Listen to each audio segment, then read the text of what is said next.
დიახ, უმძიმესი სოციალური და ჯანმრთელობის მდგომარეობის მიუხედავად მოსამართლე ნანა შამათავამ გუშინ 5 დაკავებული ციხეში გაუშვა. საერთო ჯამში საქალაქო სასამართლოში გუშინ 3 პროცესი ჩატარდა და 13-ვე ბრალდებული გაუშვეს. ციხეში მათ ხელბორკილები დაადეს, განსაზღვრელი სკამზე ისხდნენ მძიმე პაციენტები. რამდენიმე ბრალდებულმა მოსამართლეს უთხრა, რომ მათ ძალიან მძიმე ჯანმრთელობის მდგომარეობა აქვს, თუმცა არაფერი გაითვალისწინა სასამართლომ. მაგალითად, განსაზღვრელი სკამზე იჯდა ავტვისებიანი სიმსივნის დიაგნოზით მყოფი კაცი, რომელიც მედიკამენტოზური მკურნალობის ქვეშ არის. ასევე განსაზღვრელი სკამზე იჯდა კაცი, რომლის ცოლსაც დიალიზი აქვს დანიშნული და ის არის ერთადერთი, ვისაც შეუძლია მკურნალობაში დაეხმაროს მის ცოლს. სოციალურად დაუცველიც იჯდა გუშინ განსაზღვრელი სკამზე ბრალდებული არის სტატუსს შეჩერებული სტუდენტიც იყო მამაკაციც, რომელიც უხსნიდა სასამართლოს გუშინ, რომ მას ყავს მეუღლე და დედა, მძიმე ავადმყოფები, ყავს მცირეწლოვანი შვილი, ის არის ერთადერთი მარჩენალი სახლის და მისი ყოველდღიური ანაზღაურება არის 20 ლარი და თუ ის არ იქნებოდა თავისუფალი, მისი შვილი, მეუღლე და დედა უპატრონოდ დარჩებოდნენ. ძალიან მძიმე მდგომარეობებთან დაკავშირებით მიუთითებდნენ ბრალდებულები, ადვოკატები, თუმცა არც ერთმა მოსამართლემ არაფერი არ გაითვალისწინა და 3-ვე მოსამართლემ ყველა დაკავებული გაუშვა ციხეში. სხვათა შორის ნანა შამათავა ის მოსამართლე იყო, რომელმაც აღიარა, რომ მას კადრებიც კი არ ჰქონდა ნანახი ბრალდების მხარის მიერ წარდგენილი, რომელიც ერთადერთი მტკიცებულება არის საქმეში, თუმცა უსიტყვოდ დაუჯერა პროკურატურას, რომ საფრთხე არსებობდა მიმავლის მოწმეებზე გავლენის მოხდენის ან ხელახალი დანაშაულის ჩადენის, ამიტომ ყველა დაკავებული ციხეში გაუშვა. არ ყოფილა ეს ადამიანი წარსულში სასამართლები, არის სოციალურად დაუცველი, ავადმყოფი დედა, ავადმყოფი მეუღლე, მცირეწლოვანი შვილი, ყოველდღიურად მუშაობს მცირე ხელფასზე, 20 ლარის ანაზღაურება აქვს და ასეთ პირობებში ერთადერთი მარჩენალია ოჯახის და ასეთ პირობებში სასამართლოს მიაჩნია, რომ ადამიანი, რომელიც აი ამ ვალდებულებებიდან და თავისი მდგომარეობიდან გამომდინარე მიჯეჭვული არის თავის ოჯახზე, რატომღაც მიიმალება, გაანადგურებს მტკიცებულებებს, დღევანდელ დღეს სრული ამ სიტყვის მნიშვნელობით თავზე ლაფი დაგვასხეს, გადაგვახიეს საპროცესო კოდექსი თავზე. ამას სხვა არაფერი არ აქვს, არანაირი დასაბუთება და მტკიცებულება, რომელიც მოსამართლეს საკუთარი თვალით არ აქვს ნანახი, მის საფუძველზე ყველაზე მძიმე აღკვეთის ღონისძიება თავისუფლებას ეხება ეს საკითხი. პატიმრობაში გაუშვა ეს ადამიანი. მისი შვილის გამოსაყვანად მიდიოდა რეალურად ბაღში, ვახორ როდესაც მოხდა მისი დაკავება და არის ერთ-ერთი მარჩენალი.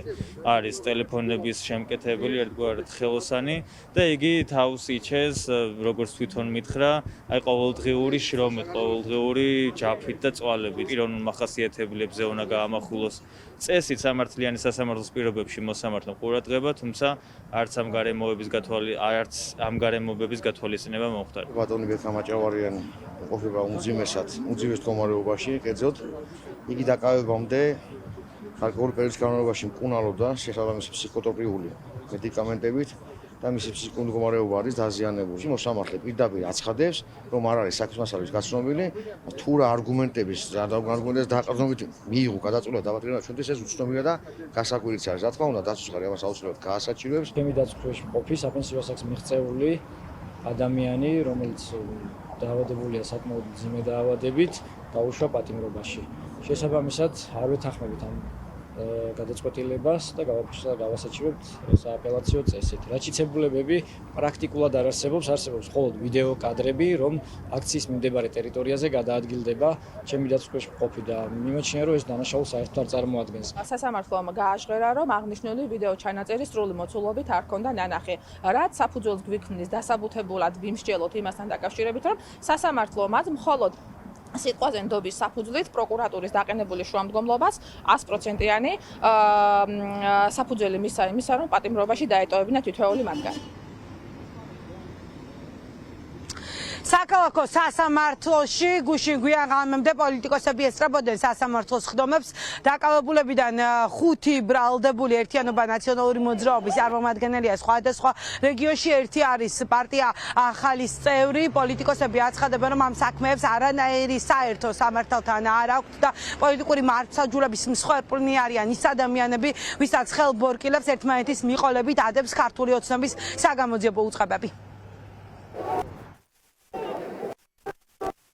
ამ ადამიანების ბიოგრაფიას ახლა მანდ რო კითხულობდნენ მუშა, რომელიც დღეში 20 ლარზე მუშაობდა, იმიტომ რომ ოჯახი ერჩინა და გამოსული იყო საქართველოს თავისუფლების დასაცავად, საქართველოს ევროპული მომავლის დასაცავად, იმისთვის რომ იშვილს უკეთესი ავადმყოფ შვილს, სხვათა შორის უკეთეს საქართველოში ეცხოვრა. თითოეული ეს ადამიანი არის გმირი, თითოეული ეს ადამიანი არის პატრიოტი, თითოეული ეს ადამიანი საქართველოს კონსტიტუციის ფარგლებში მოქმედებდა, იმიტომ რომ როდესაც რეჟიმი არის არალეგიტიმური, როდესაც რეჟიმს აქვს მიტაცებული სახელმწიფო, მაშინ საქართველოსთვის ბრძოლა არის თითოეული საქართველოს მოქალაქის ვალდებულება. სასამართლო პროცესი თავისუფლად ცირკი იყო, ამას ყველა დაადასტურებს, იმიტომ რომ სულ ერთი იყო იქ რა სიტყვი მოსამართლეს გამზადებული ქონდა, დასკვნა და ის წაიკითხა და პატიმრობაში დატოვა ყველა. რა აზრიც აკავებენ ამ ადამიანებს და რა ბრალსაც უყენებენ, მათ შორის კახა მჟავანაძეს, ეგ არის აბსურდი.